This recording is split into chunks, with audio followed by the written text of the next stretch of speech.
meus amores, tudo bem com vocês? Estamos de volta aqui para as continuações das nossas aulas de História. Dessa vez, eu, professor Rony, vou estar acompanhando vocês com os estudos a respeito do capítulo sobre a Primeira Guerra Mundial. Bom, meus amores, antes de mais nada, a gente pode começar com aquela pequena problematização, né? A respeito do porquê nós estamos falando sobre uma guerra mundial.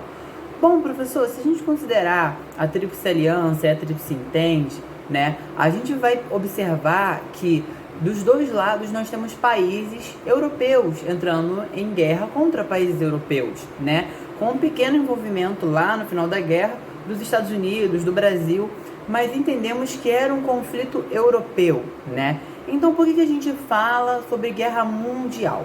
Bom, meus amores, a gente fala que a Primeira Guerra Mundial foi um processo do mundo inteiro, porque embora ela tenha sido protagonizada, ou seja, os principais conflitos tenham ocorrido na Europa, ela foi um desdobramento de uma série de guerras, de conflitos e de eventos que influenciaram, né, e que envolveram todas as regiões do mundo, incluindo as Américas, o continente africano, o continente asiático e a própria Oceania.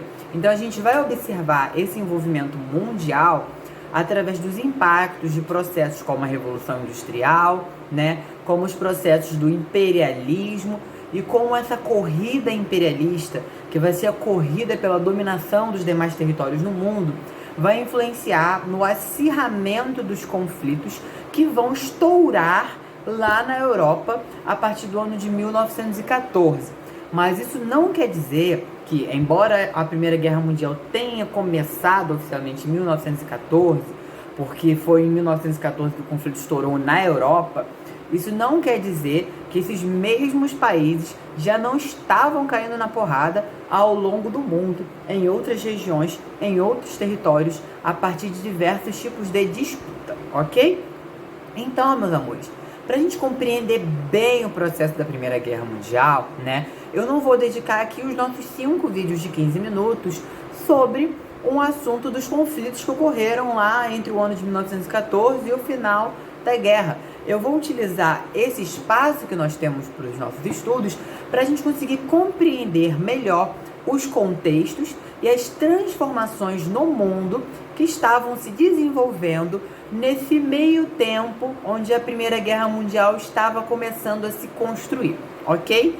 E para a gente entender a Europa e o mundo nesse período, né, do século XIX, do século XX, a gente precisa entender, antes de mais nada, os processos das revoluções industriais, que vão ser processos que vão ditar de cara, né, as condições e as bases para que a Europa pudesse se desenvolver daquela maneira e exercer influência que exerceu sobre o restante das partes das regiões do mundo. Bom, a gente vai falar aqui nessa aula sobre a nossa segunda revolução industrial. Antes de mais nada, vamos recuperar o que significa uma revolução, né? Revolução, como eu expliquei para vocês lá no nosso primeiro módulo, é quando a gente tem uma mudança que implica numa alteração total da organização. Implica numa alteração total do modo de funcionamento das coisas. É diferente de uma reforma, por exemplo, que faz uma reforma e uma mudança específica, que é mais uma adaptação. Uma revolução é quando você tem uma atitude, quando você tem uma transformação que impacta geral, que muda tudo, né? E aí, meus amores, quando nós falamos de uma revolução industrial, nós estamos falando de um momento onde é que nós temos uma revolução tecnológica, ou seja, nós temos descobertas, nós temos invenções que vão possibilitar que o mundo europeu capitalista ele se altere por completo e que mude muito das suas formas de organização e de produção, ok? Então, para a gente diferenciar, né, hoje no vestibular nós lidamos com 4 movimentos de revolução industrial.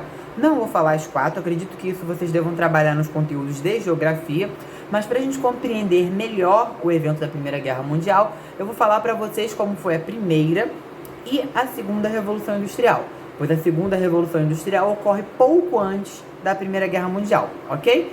Bom, compreendendo as revoluções como um processo, né? As revoluções, elas não são assim, de uma hora para outra, do nada acontece.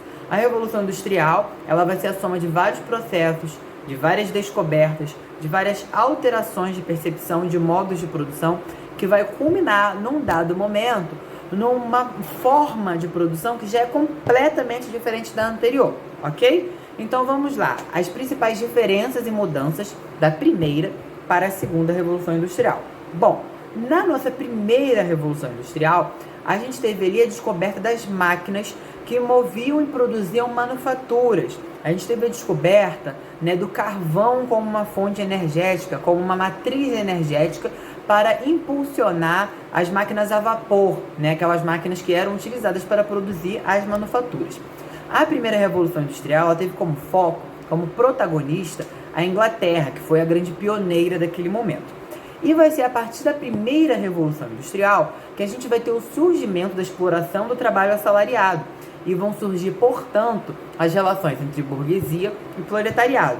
Por que isso só surge nesse momento, professor? Porque antes disso você não tinha um modo de produção fabril. Antes as relações eram na terra. Antes a gente tinha só os produtos agrícolas ou produzidos através da mineração, ok? Então as relações eram entre camponês e senhor, entre detentor de terras e aquele que planta. Com a invenção das fábricas, né, com o modo fabril, você vai ter o burguês, que é o dono do modo de produção, que é o dono da fábrica, o dono da máquina, e o assalariado, o proletário, que é aquele que vende a sua força de trabalho em troca de um salário, em troca de um dinheiro, ok? Então vai ser a partir desse momento da primeira Revolução Industrial que a gente vai ter a inauguração dessas formas de trabalho. Bom, meus amores, e aí o que muda da primeira para a segunda Revolução Industrial? Primeiro vai ser a matriz energética. Na segunda Revolução Industrial, a gente vai ter o uso do petróleo e da eletricidade como as grandes matrizes energéticas do momento. A segunda Revolução Industrial, diferente da primeira, vai ser protagonizada por vários países dentro e fora da Europa, como Inglaterra, França, Alemanha, Japão e Estados Unidos. A segunda Revolução Industrial também vai ser caracterizada pelo aumento da produção e escala de trabalho graças à eletricidade, porque agora com a eletricidade você tem uma iluminação, você tem o abastecimento das máquinas, né, a iluminação da cidade por mais tempo, então você pode trabalhar por mais tempo e você tem as máquinas funcionando com mais força, com mais velocidade.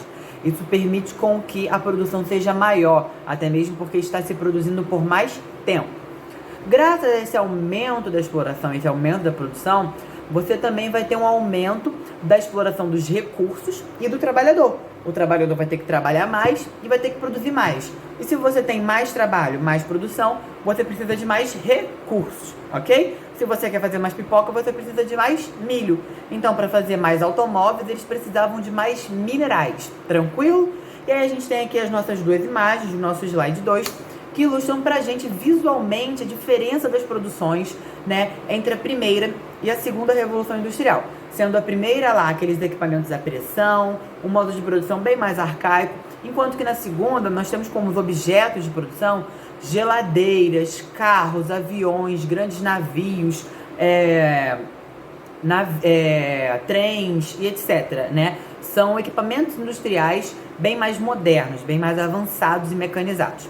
Passando aqui para a nossa lâmina de número 3, a gente pode observar as consequências do processo industrial, os principais reflexos do avanço tecnológico e dessa produção.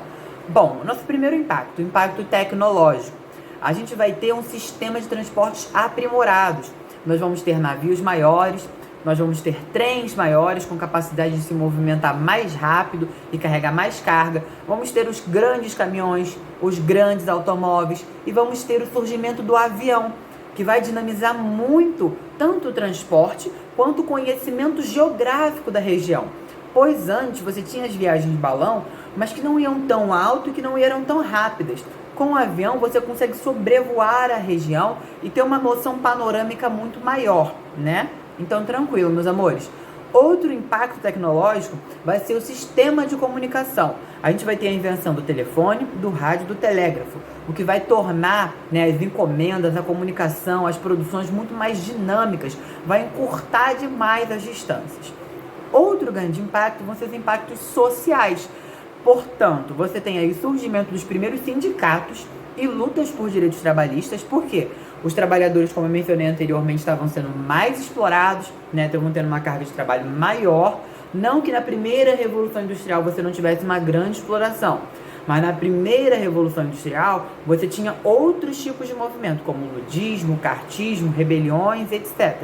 Na segunda Revolução Industrial, os trabalhadores e operários eles vão se organizar mais institucionalmente. Vão cobrar leis que protejam o seu trabalho, leis que garantam melhores condições de trabalho e, para assegurar isso, eles vão montar os sindicatos, ok?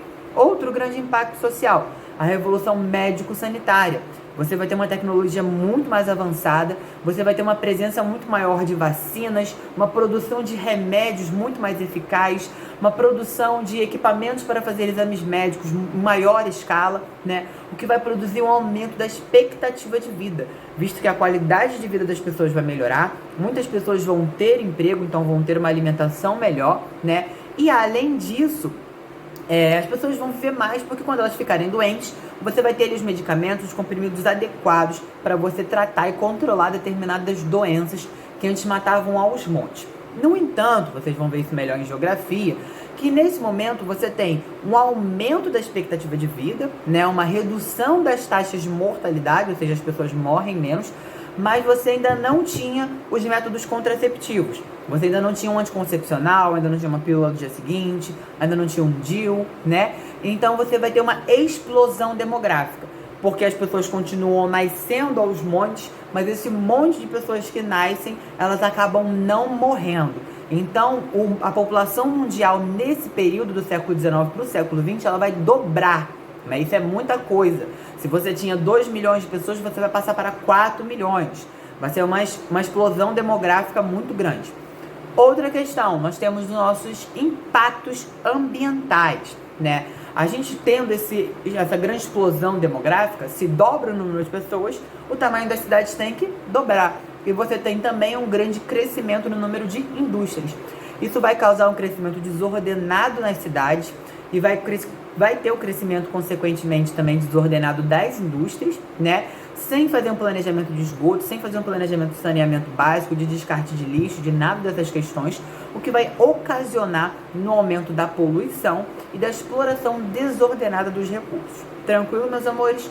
E vamos aqui agora para a nossa lâmina de número 4, para a gente entender como que esses processos estão envolvidos, né, com a ascensão burguesa. O que é isso? A ascensão do poder da classe burguesa, dos empresários, dos donos das fábricas, dos donos dos grandes meios de produção.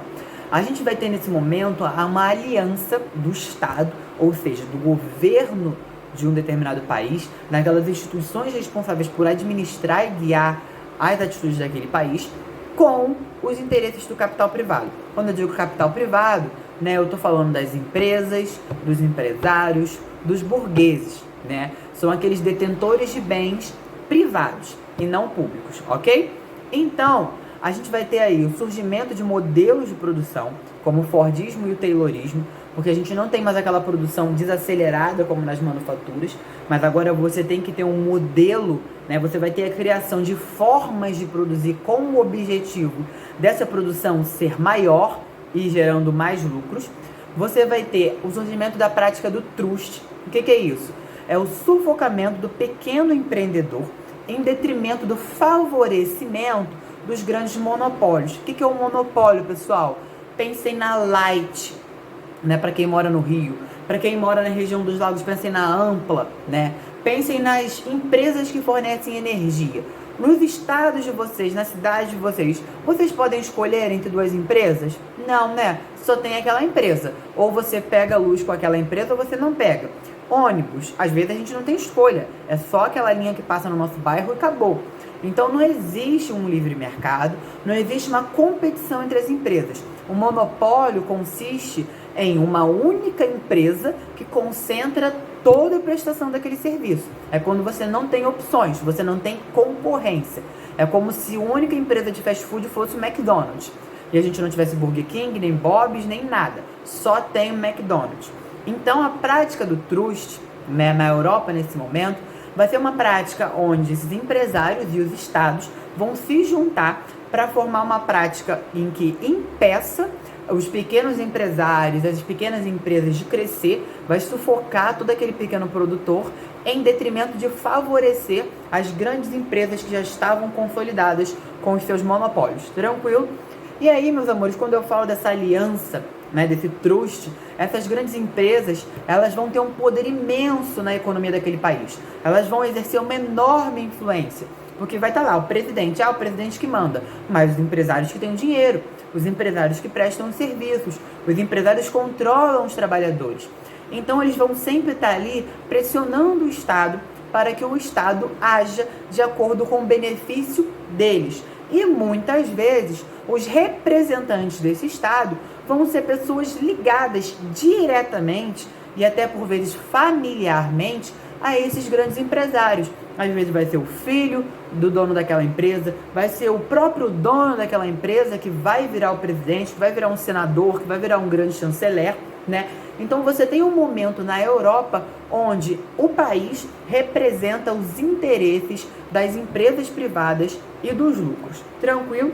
Com isso, meus amores, a gente vai ter a influência no surgimento das práticas imperialistas. Por quê? As empresas vão pressionar os estados com a necessidade de novas fontes de recursos, mercado consumidor e mão de obra barata. Por quê? Mão de obra barata para você ter mais lucro, né? Mercado consumidor para você vender os seus produtos excedentes e recursos, porque eu falei lá atrás para vocês que a gente tinha uma exploração desordenada dos recursos.